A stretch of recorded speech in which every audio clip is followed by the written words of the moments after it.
referred to as stray voltage with regard to command and control. Could you also talk to me about, now we know that the CIA director, Bill Burns, is in Qatar with also the director of Mossad, meeting and pushing to try to expand this agreement that would then expand the hostages to be released beyond women and children to include potentially men, potentially even soldiers. We have heard from Israel that the price gets higher as this goes on. What does that mean? How does this negotiation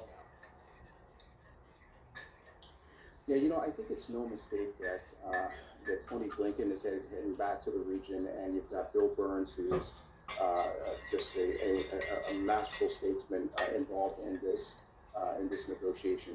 I think that what we can't deny here is the fact that we have U.S. citizens who are being held, and Hamas understands that the United States is Israel's closest and most important ally, and so there is going to be a different calculus with regard to the release of U.S. citizens, with regard to the release of women and children first, and then men. There's just a logistical aspect of being able to control the number of hostages you have, and to use those hostages as leverage. So I think that what we're seeing here is it's a game of chess. On the part of Hamas, the whole idea here is, how do we maintain as much leverage as we possibly can based on who we keep and what affiliations they have. And for the United States, this really is primarily about one thing.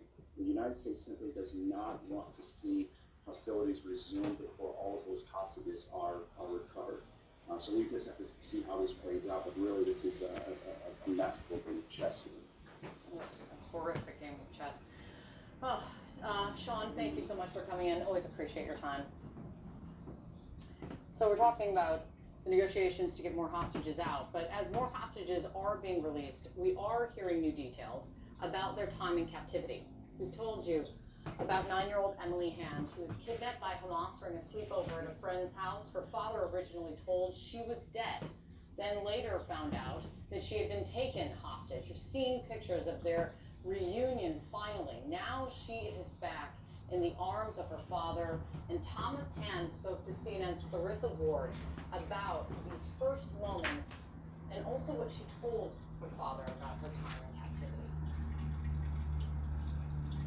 I put my ear on her lips at this close and say, "What did you say?"